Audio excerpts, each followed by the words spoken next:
اللہ کے رسول حضرت محمد مصطفیٰ صلی اللہ علیہ وآلہ وسلم بار بار امام حسین کو بلند کر کے دنیا کو یہ بتاتے رہے کہ جو حسین مجھ سے ہے اور میں حسین سے ہوں۔ اے لوگو، اگر اسے حسین پر کوئی مشکل وقت آ جائے یا یہ تم سے کوئی مدد طلب کرے تو اس کا ساتھ دینا، کیونکہ یہ جنت کے جوانوں کا سردار ہے، میرا خون ہے، میری اولاد ہے۔ لیکن افسوس، ابھی رسول اللہ کی رحلیت کا تھوڑا ہی وقت گزرا تھا۔ کربلا کے میدان میں ایک طرف وہ لاکھ کا مجمع تھا اور دوسری طرف وہ حسین جس کو اللہ کے رسول اپنے کندھوں پر سوار کرتے تھے۔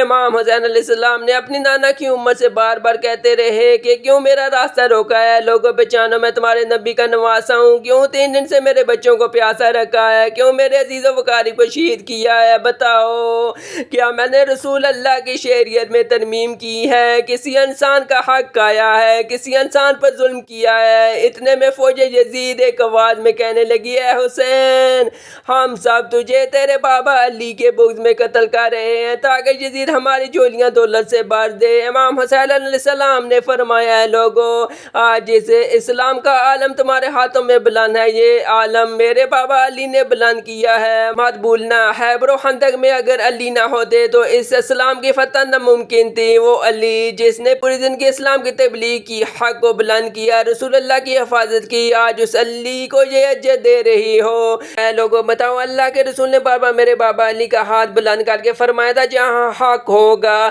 وہاں علی ہوگا، جہاں علی ہوگا وہاں حق ہوگا، اور آج اس علی اور اولاد رسول کو یہ عزت دے رہے ہو۔ اتنے میں یزید کی فوج کے سپاہ سالاروں نے دیکھا کہ کہیں فوج میں بغاوت نہ ہو جائے۔ اے شمر، کیا دیکھ رہے ہو؟ حملہ کرو۔ بس لاکھوں کی فوج نے رسول اللہ کے نواسے پر حملہ کیا۔ امام حسین علیہ السلام نے اللہ کا نام لیا اور ذوالفقار کو نیام سے نکالا۔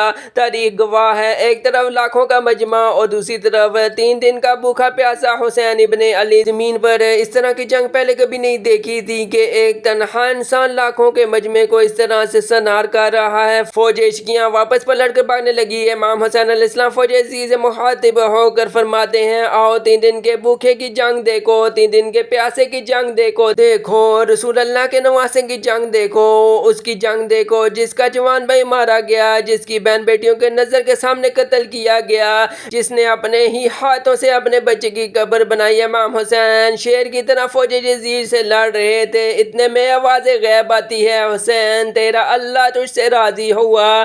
بس اس صداقت سے نہ تھا، امام حسین علیہ السلام نے اپنی ذوالفقار کو تھام لیا۔ اتنے میں عمر بن سعد کہتا ہے، شمر، کیا دیکھ رہے ہو؟ یہ علی کا شیر ہے، اس کو موت دینا ناممکن ہے، جاؤ خیموں کو آگ لگا دو۔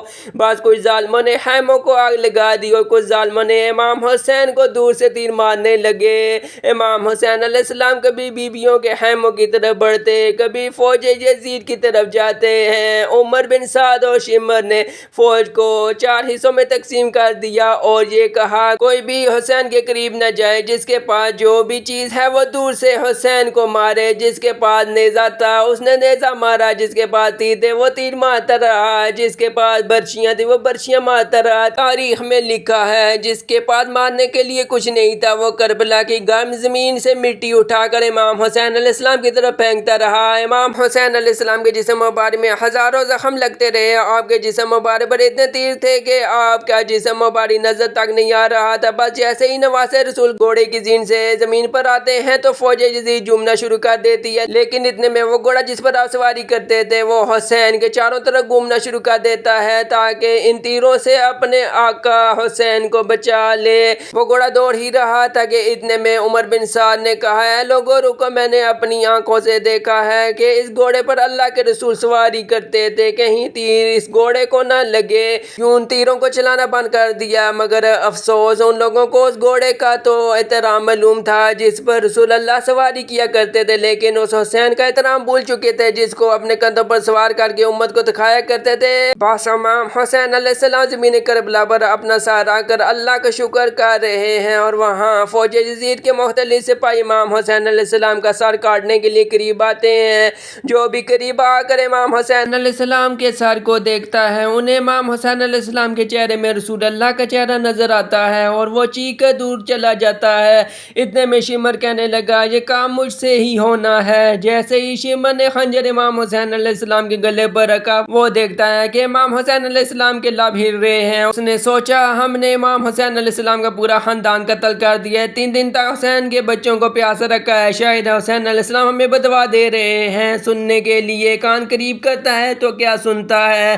امام حسین علیہ السلام اللہ کے دربار میں اللہ پاک کی نعمتوں کا شکر ادا کر رہے ہیں۔ اے اللہ، تیرا شکر ہے کہ اس عزیز امتحان کے لیے تو نے اس حسین کو چنا۔ اتنے میں امام حسین نے آنکھیں کھولی اور شمر سے کہا، اے شمر، کیا تو نہیں جانتا تھا کہ میں رسول اللہ کا نواسا ہوں، جنت کا سردار ہوں، حق پہ ہوں، بے جرم ہوں؟ شمر نے کہا، ہاں مجھے معلوم ہے۔ پھر آپ نے فرمایا، کیوں قتل کر رہے ہو؟ شمر نے کہا، تاکہ یزید میری جھولی دولت سے بھر دے۔ بس یہ کہتے کہتے شمر امام حسین علیہ السلام کا گلا کاٹتا رہا اور یزید کی فوج مسلسل جھومتی رہی۔ حسین کا سر قلم کرنے کے بعد آل رسول کو لوٹا گیا۔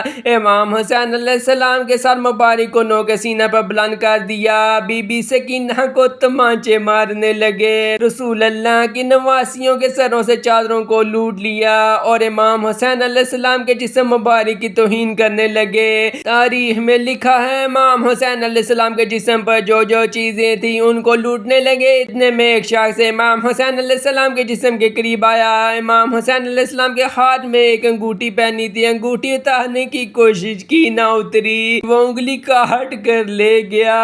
آپ کے جسم مبارک کو رسیوں سے باندھ کر کربلا کی گرم زمین پر ادھر سے ادھر ٹہرایا گیا۔ اتنے میں عمر بن سعد کہتا ہے کہ حسین اور اس کے ساتھیوں کی لاش کا وہ حشر کرتے ہیں کہ رہتی دنیا تک کوئی بھی یزید کے خلاف آواز نہ اٹھائے، سب کے جسم سے سروں کو کاٹ لو اور سب کی لاشوں کو پامال کر دو۔ زمین کربلا سے کوئی قبیلہ اٹھ کر آتا ہے اور کہتا ہے کہ ہم حر کی لاش کو پامال نہیں ہونے دیں گے۔ کہیں ام بی بی لیلہ کا قبیلہ آ کر کہتا ہے کہ ہم علی اکبر کی لاش پامال نہیں ہونے دیں گے۔ بی بی رباب کا قبیلہ آ کر کہتا ہے، لوگو ہم علی اصغر کی لاش کو پامال نہیں ہونے دیں گے۔ ایک ایک شہید کی لاش پامال ہونے والی جگہ سے ہٹائی گئی۔ تاریخ میں لکھا ہے، تاریخ گواہ ہے، رسول اللہ کا اکیلا نواسا کربلا کی گرم زمین پر پڑا رہا اور مغرب کے گھوڑے مشرق کی طرف اور مشرق کے گھوڑے مغرب کی طرف دوڑتے رہے۔ امام حسین علیہ السلام کا جسم پامال ہوتا رہا۔ امام جعفری صادق علیہ السلام فرماتے ہیں، میرا سلام ہو میرے اس غریب دادا پر جس کی لاش کو اس طرح سے پامال کیا گیا۔ ان کی دائیں پسلیاں بائیں پسلیوں کی طرف چلی گئی، جن کا سینہ اور پشت ایک ساتھ ہو گیا۔ سلام ہو میرے اس بے وطن دادا حسین پر جن کے جسم مبارک کے ٹکڑوں کو زمین کربلا پر بکھیرا گیا۔ سلام ہو، سلام ہو۔ اگر آپ کو یہ ویڈیو اچھی لگی ہو تو ہمارے چینل یونیک سٹوریز کو ضرور سبسکرائب کریں اور ایک نعرہ امام حسین کا ضرور بلند کر کے جائیں۔ اللہ حافظ۔